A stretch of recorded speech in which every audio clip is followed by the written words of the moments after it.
Hey guys, so this is just a simple time-lapse video, and I decided to make it a time-lapse video just because it's just a simple 1v1, but I've decided to upload it for a few reasons. One is just that I'm trying to upload at least most of my games that I've recorded in order that I've done in the past, but also for the fact that I thought there was quite a few errors that I made in this game that I just wanted to show as sort of a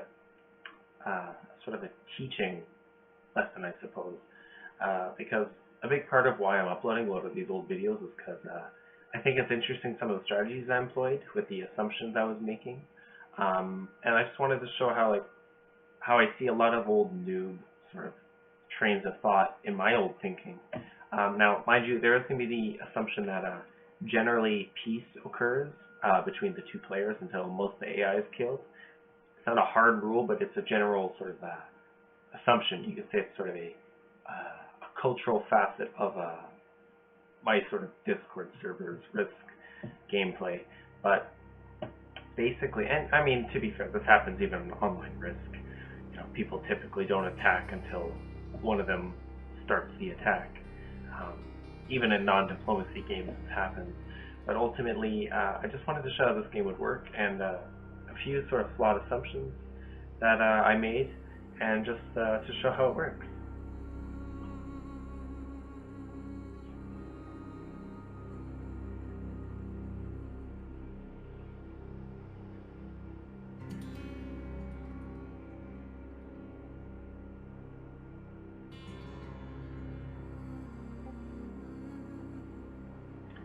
Yeah, that's an error my friend made. He's beelining it for a province at all costs, and it worked out for him, granted, but look at this, he can't really defend it, and he's trying too hard to muster all his troops already in.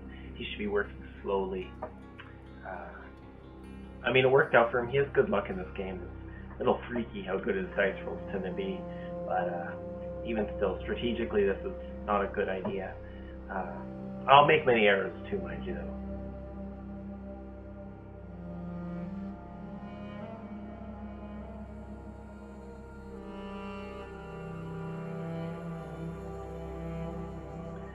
Similar fallacy I make. I try to beeline it. Mind you, I had a bit of a safer run at it, so it's still kind of justified, especially since there's some distance between me and him. But granted, look at where green is. Green can easily move in, and even if I put my 3-stack to defend in Indonesia, green is now going to wipe it out likely if they want to take it, because sometimes the AI thinks like that. So it still wasn't smart that I would have. Maybe taking it one turn was okay, but putting my troop decided to defend at all costs, not smart.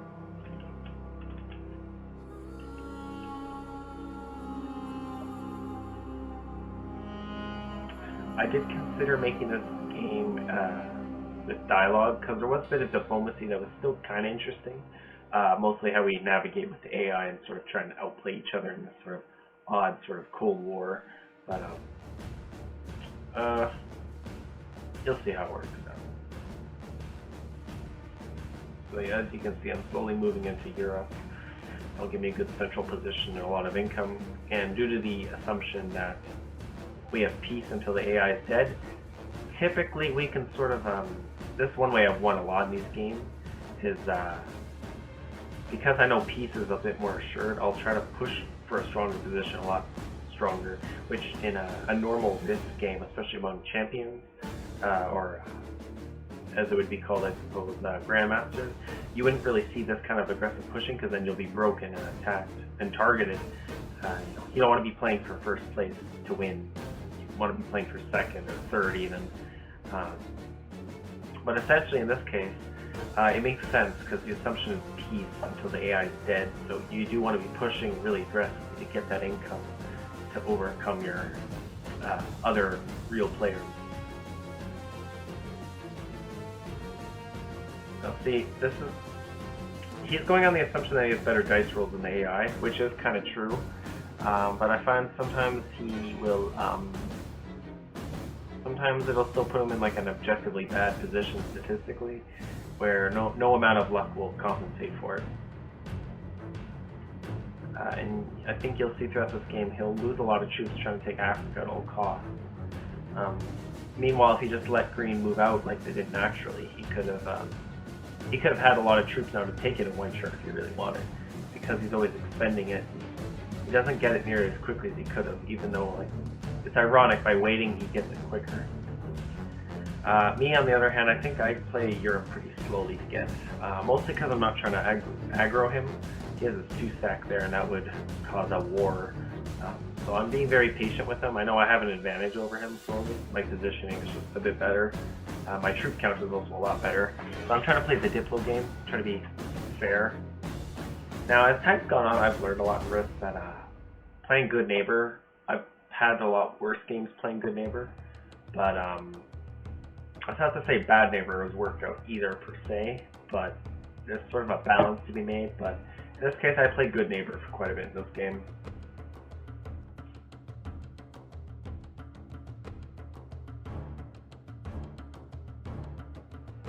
Now, I think I also made an error here with keeping red in Scandinavia. That gives him a chance to put all his troops there once he inevitably gives up on North America, because right now red is kind of fighting yellow. The AI will sort of, it's kind of a rough way of putting it, but they will kind of like retard focus a single province at all costs, kind of like noob players, but after a certain amount of turns, they will inevitably give up. And then they'll beeline another province at all costs, even if they only have like every province in a state except one. And I think this is done because it's a hard-coded thing. It's so that players can't exploit the AI like that, where they just death stack. And so it's also so that they don't just like endlessly go for a province that's obviously never going to be attained, which is kind of good. Yeah, so I should have taken out Scandinavia there just to ensure that wouldn't happen, but I didn't. But I don't think it hurts me in the end, but hypothetically I should have.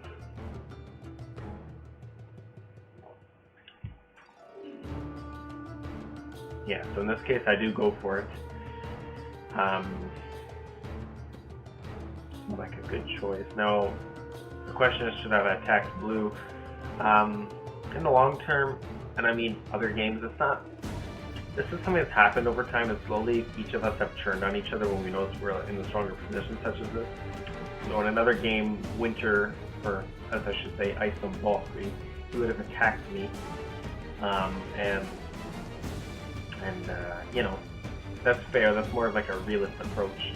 But at this point, the earlier games I'm analyzing, you'll see more and more that we stay firm to this sort of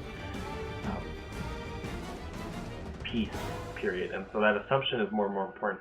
Now, me wiping out that yellow, that's an interesting question. Was it smart? He was death stacking me. Once he got cards, he probably could have wiped out my big stack in Australia. It really hurt my position. Was wiping it out smart? Maybe. As you can see, I went for the yellow kill and I missed it. This has happened a lot in my earlier games. I wasn't nearly as careful with making sure my snaking patterns would work out for a kill. And it's not just like having bad luck with rolls or sort of miscalculating, but even just like ruining the pathing system. I've learned to really be very mindful and pay attention to this. Now here he went for the green kill, which was probably fair for him to do. He needs those cards to catch up with me as soon as possible, but you know, he failed, and now I get the kill. So it's basically a guaranteed win from here. Now, I don't remember if I kill Winter after. Let's see.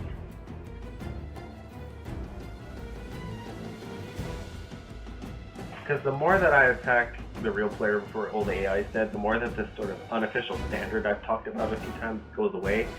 And so the gameplay will evolve, even in like, not just strategically, but also kind of culturally, if that makes sense. And this impacts strategy. Because, as you know, Risk is very much a game of psychology, as much as it is sort of statistics. Now this was an error that Blue made. He should not have attacked Red. He should have maybe held back a bit with the assumption I would have kept peace. The only reason I killed him before the AI is because I could have killed him in one turn, which in turn means I could have killed the AI very quickly.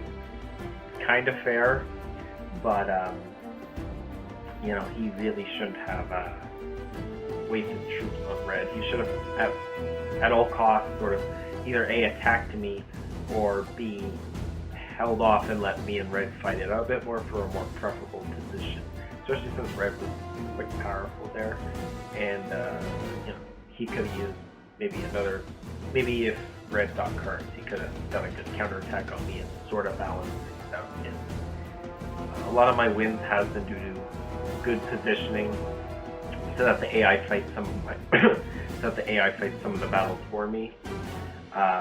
He should have attempted for this. Did I deserve this win?